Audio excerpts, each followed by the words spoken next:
Hello and welcome to Queer20, the cohort of 2023.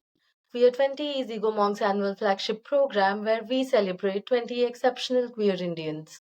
Today we have with us Rituparna Neog, founder and director of the Akam Foundation, associate vice chairperson of Assam Government State Transgender Welfare Board, a free library advocate, storyteller, and queer intersectional feminist. Rituparna has been actively working towards gender justice and education. She is passionate about storytelling and library work and has been advocating for a free public library system in India as part of the Free Libraries Network. Without further ado, let's welcome Rituparna. While your community library projects educate and empower children by giving them access to books, initiatives like Drishti Queer Collective provide a space for the LGBTQIA community of Assam's villages and small towns to learn and understand gender, sexuality, patriarchy, rights, and sexual and mental health. What, in your opinion, is the potential of grassroots initiatives to influence larger social narratives and policy changes, not just in Assam, but on a broader scale? Thank you for having me here, and then I'm really looking forward for this conversation. Yes, what I'm trying to do in grassroots, which matters, to do work in grassroots, and I feel happy seeing so many other people, collective spaces, new organizations, young organizations working in grassroots, and this is so pertinent and is so important to work now because I know that there is important to work in the policy level and bigger structural changes, but the learning needs to come from the grassroots. And when the voice comes from grassroots and goes to the policy level and the policy sense, and which leads to the structural sense, then it makes more sense, and then we can go for a holistic development or a social sense in our society. So definitely there is a need to expand the work in grassroots, and we have to go more and more to grassroots because our people are there, right? People are in villages, people are in small towns, and there is a need to do the work. So we have to keep on doing and expanding our work in grassroots. Yeah. Um, in your role as a queer activist in Assam, what observations can you share about the evolving landscape of the LGBTQIA plus acceptance and understanding in the region? And how has your work contributed to this transformation? Um, my work started with the question that why we are only concentrated in city spaces or metropolitan spaces. There is need of working there, but also there is need of going beyond metropolitan spaces or city spaces. For longest time, maybe I was just expecting from others that they will take it forward. But then when I saw that, okay, maybe I should be the one who should take responsibility because I also come from a village. So this is where my contribution started in the whole movement. And when I see in Assam, it started in 2013-14 with a like-minded group of people who belong to the community and also who were alive working in the social change space. And from there, it actually evolved so much now. There are more groups, there are more collectives, there are more organizations. In Assam, for example, now we have um, Drishti, as you said, also, which is our collective. Then there is Akam Foundation, there is Anajori, Homannoy, Says Baragveli Queer Collective, Akam Foundation, which is my organizations. There are academic spaces, there are university spaces, college spaces, which wants to take it forward, the work they are trying. There are movies which have been made, like Junaki Pora Fireflies, which won national award also, which was a regional movie like in Assamese language. Uh, there are books has been written, both in fiction and non-fiction in Assamese language. That 10 years back we could not really see, or 2024. So it's like 10 years of the movement in Assam. So, but before that we could not see so much of narrative. And all of these things are helping and contributing in the larger narrative building for our community. And definitely it's helping in changes certain amount of things around Assam. For example, we can see a little bit of policy change now. I'm saying little bit of because there are a long way to go. There are more acceptance in institutions level. There are some of the provisions coming in educational institute. For example, some of the colleges, they are taking up individually to do reservation for transgender students, bringing gender neutral washroom.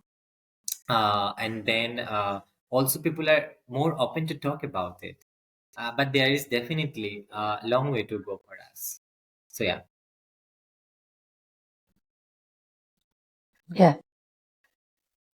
Um, you are the Associate Vice Chairperson of Assam's State Transgender Welfare Board. How has your experience been working with the government and its institutions? What have been the key challenges and successes in your attempts to advance transgender welfare? If I will talk about the designation, it's not even 1 year also, where it's just been 6 months. So it's really early to comment on that about success or something like that. But maybe I can talk about the experience of working with a government system.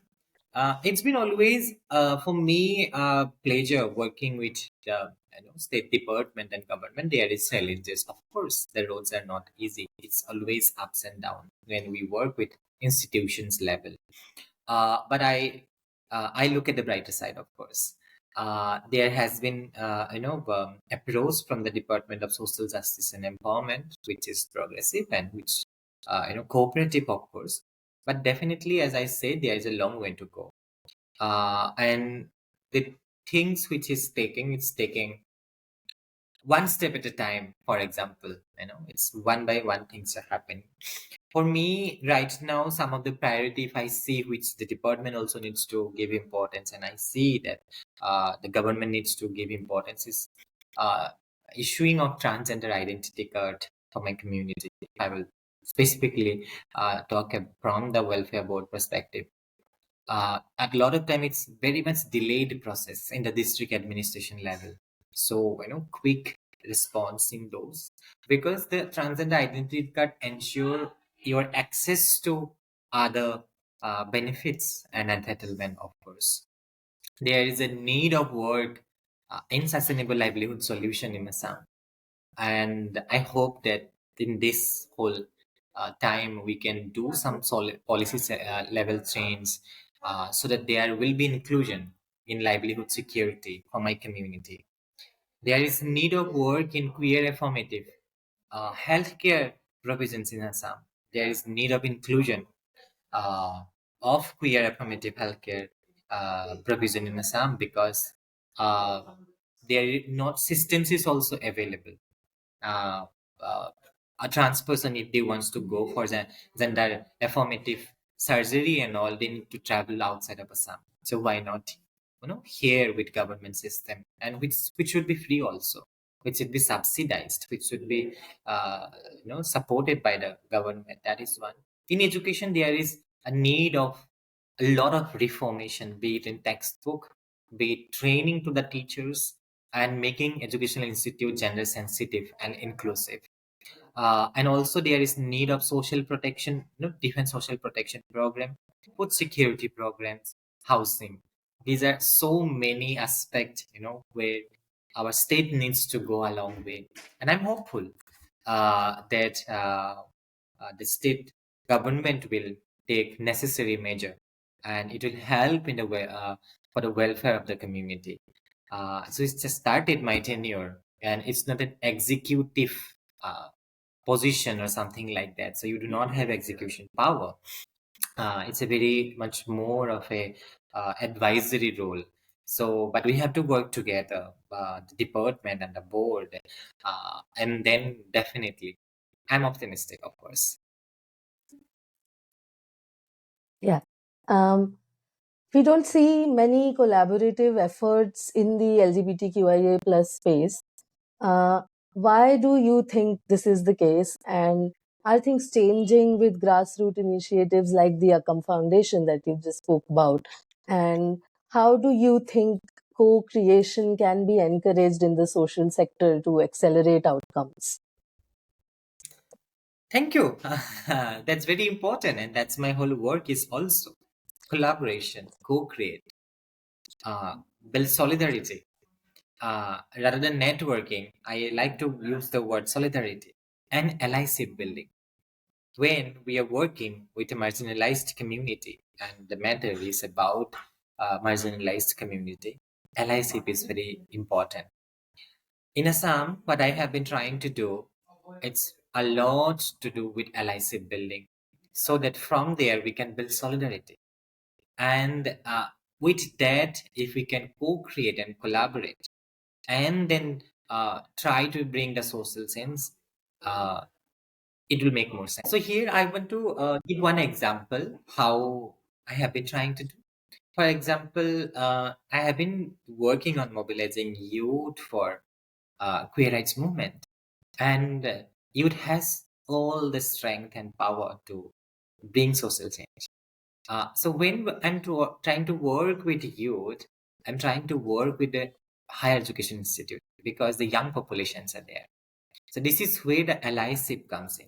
For example, the relationship, the friendship, the rapport with the people who the stakeholders in academic institute, they help to give us access to their institute, to their students, to the young people there, and they are the one who take hold of them from behind. So if we have that correlation and then allyship, then we can bring something. For example, when I'm working in small towns, it's an education institute, it's a college who helps us to do more outreach. They help us to come and do the actual work also. So it's a co-creating in that sense. And I salute all the colleges and university in Assam who is taking stand. And 10 years back, it was not the case. When I was in college, can't even think about talking about it. My teacher would not have listened about it. But these are the same people now.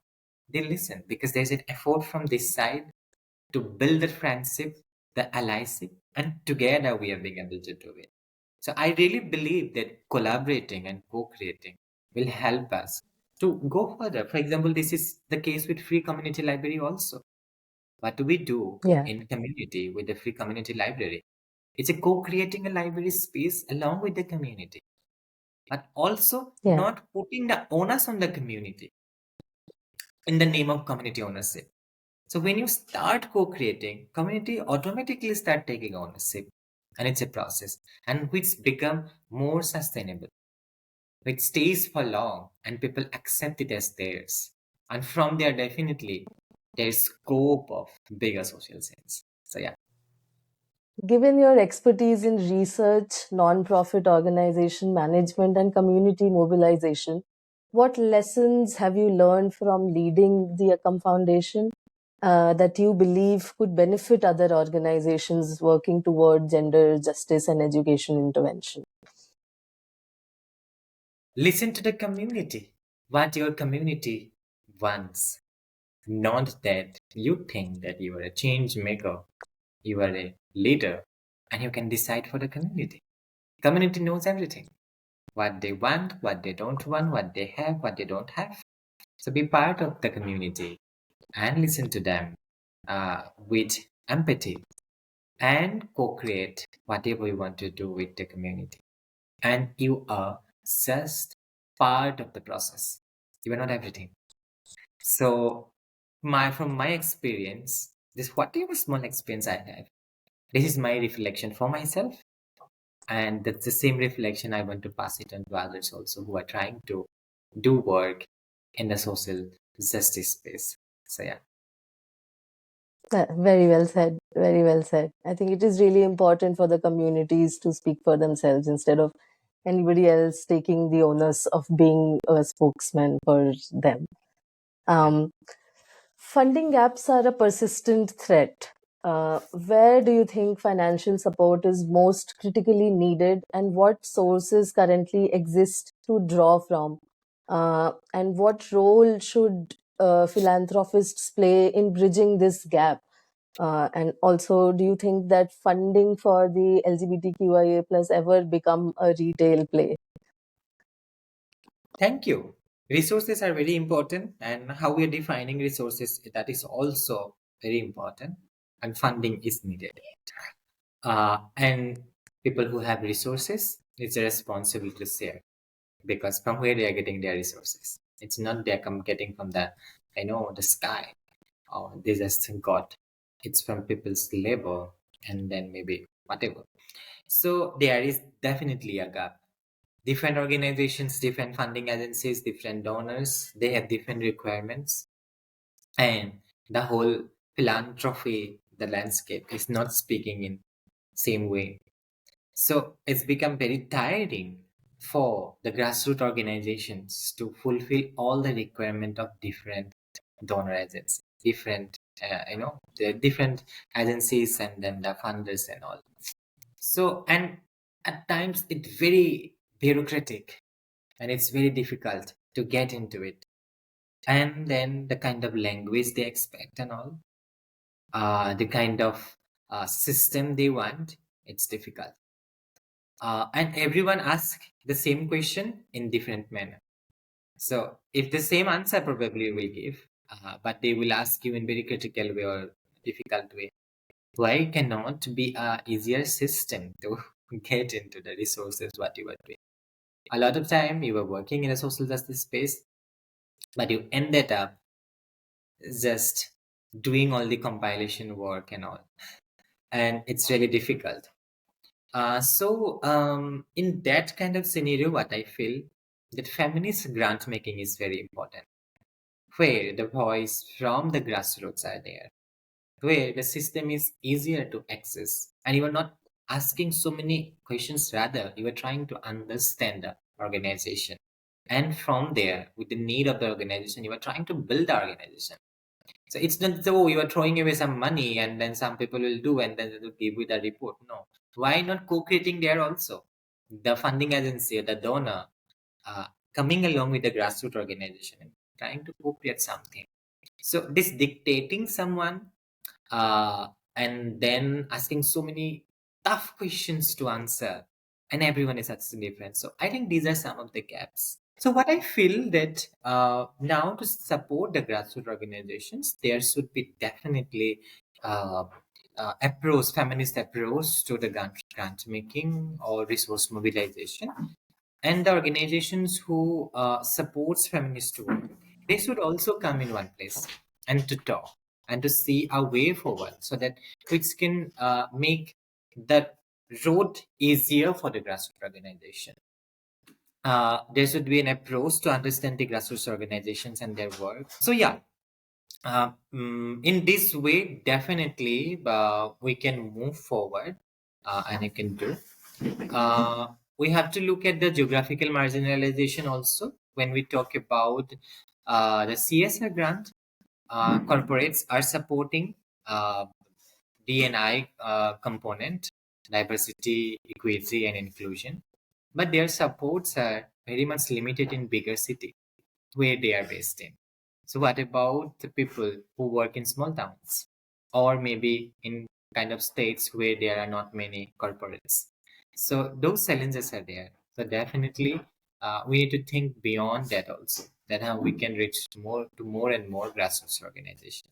So I just wanted to ask a little bit about the idea behind starting the Akam Foundation and how it's going, and have you faced any funding issues with the Akam Foundation? Okay.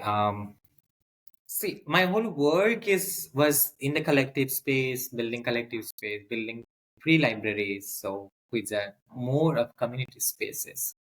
And then there was a purpose definitely behind building the organization, Akam Foundation, so that work become more structured, and also to organizations it become easier to access to resources, and it takes time for sure.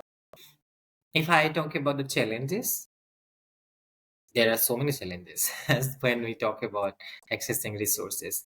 Till now, it's mostly crowdfunding, community support, because of which we are being able to go ahead. There is no institutional support such as available for us, or we are being able to access also. But there is definitely effort from our side. We are trying to do it, and hopefully we can, we will be able to do it. Um, despite of all those organizations is going on, because there are well-wishers, there are allies, there are supporters, there are people who are in solidarity, and I also never wanted to make this organization a heavily funded organization in that sense. We need resources, and I want those resources for the organization to sustain, but not just very dependent on big funding or something like that. Then we will need to start, follow the way, maybe how things will be there. So it's going on so far, and I'm hopeful again. So yeah. So I'll ask a bunch of rapid fire questions. You just have to respond quickly in a line or so. Describe your coming out experience in one word. I never came out. Because my straight friends or cis friend never came out. So why should I? That's a strong answer. What queer stereotype annoys you the most? Oh. Ha. Oh, hey Rituparna, do you know I have a transgender friend? Hey Rituparna, do you know I have a gay friend? Whenever people meet me. So I also say, hey, do you know I also have a straight friend? Hey, do you know I also have a cis friend? These annoy me a lot wherever I go. So What is one thing that you would like to see change for the queer community in your lifetime? yeah. All the rights which is guaranteed by my constitution, and it needs to be with all my queer people in my lifetime, for sure. Pick one, drag show or queer poetry slam. Queer poetry slam. I am a queer poet. One line guidance for the queers who are working in corporate spaces. Oh, okay. Make your corporate spaces rainbow. Okay. I will be saying a few words and you need to respond. Your response can be verbal or non-verbal in the sense that you can respond with facial expressions or hand gestures. Uh, Diversity and inclusion,